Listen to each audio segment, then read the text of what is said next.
lot to catch you up on from overnight. That's right. But first, you are waking up to another KARE 11 weather impact alert day. So let's get right to meteorologist John Ziegler, who's tracking storms for this evening. Yeah, we got to time this out again for you. So I know there's a lot of plans. We got the State Fair, the Gopher game tonight, and the storms are going to be right at 4 to 10 p.m. Now, I think they'll wrap up quickly. It's going to be more of a line of storms. The impact is severe storms, mainly wind. So that means you need to be cautious if you're driving, and the patio furniture with the wind threat. Now, I don't think it'll be as strong as Monday night and Tuesday. Still, 60-plus mile-per-hour winds possible. Temperatures are climbing. Anytime you're warming before the sun, you know something's going on.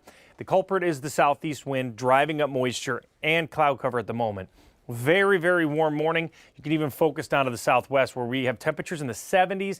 A couple of morning storms. Most of this, the first batch in Albert Lea is going to miss down towards Rochester.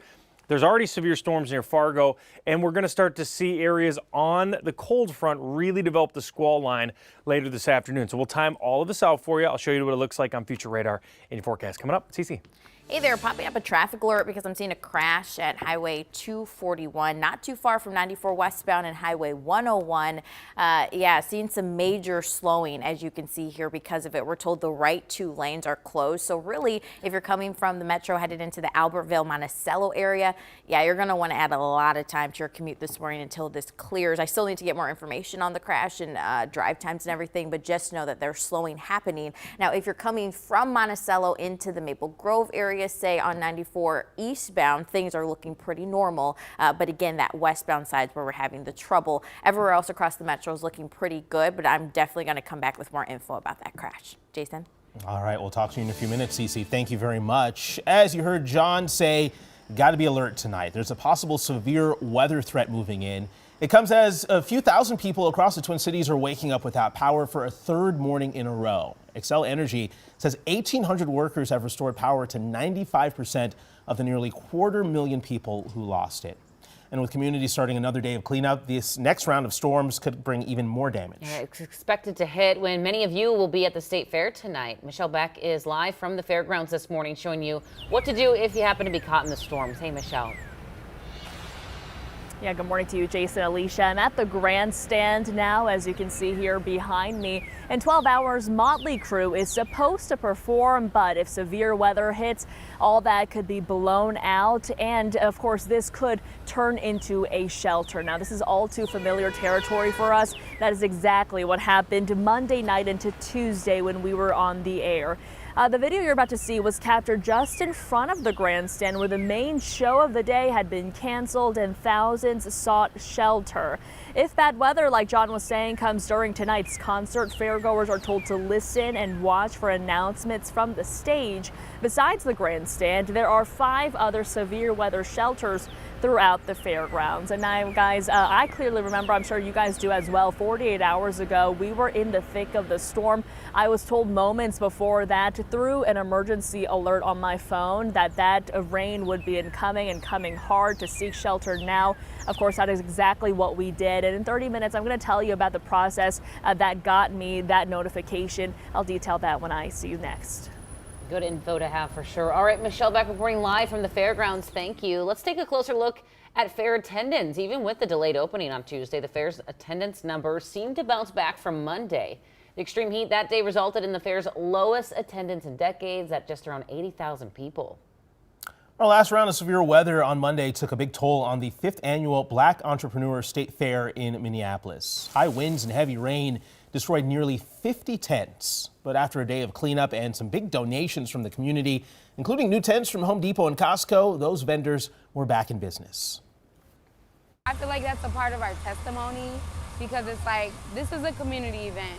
And yesterday, you know, us having to pick up the pieces, that was community coming together. And it really was beautiful, you know?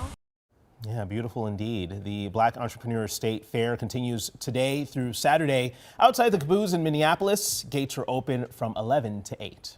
The busy Labor Day travel period is starting right now, and storms in the forecast tonight could disrupt your travel plans. Audrey Russo's live from MSP Airport right now with how things are looking this morning. Hey, Audrey, looks pretty busy behind you.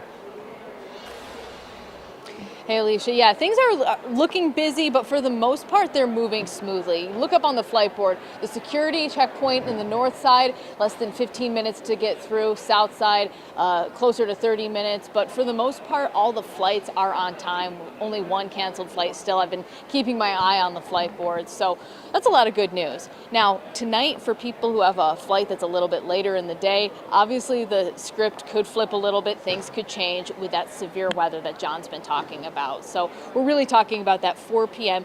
to 8 p.m. period of the day where flights could get delayed or even canceled. And honestly, that's kind of a bummer because this is Labor Day. Everybody's excited to go on holiday.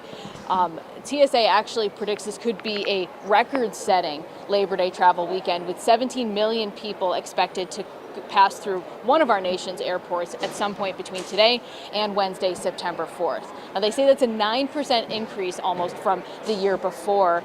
Now, I was texting back and forth within the last hour and a half with MSP spokesperson. He tells me that of that travel period, today is going to be the busiest day at MSP with 44,000 people expected to make their way here to this airport. So if you're one of those 44,000 and you've got a flight in the latter half of the day, just know you could get delayed, you could get canceled due to that severe weather. In the next half hour, when I see you, I'll have a little bit more from travel experts on how to avoid some headaches and make sure you get to that holiday destination on time because it's Labor Day. That's what everybody wants. Nobody wants to labor to get to their Labor Day destination. So I'll have more on that coming up in the next 30 minutes. But for now, Jason, Alicia, I'll send things back to you. Going to be more right. All right, Audrey reporting live from the airport. Thank you. If you're hitting the road instead of flying, gas prices are going down, which is good news. Right now, the state's average is $3.18 a gallon. Now, depending on your tank size, it's going to cost you about $50 to fill up at the pump. You'll find some cheaper gas outside of Hennepin County, $3.17 if you stop in Monticello, and about $3.11 if you're in St. Cloud.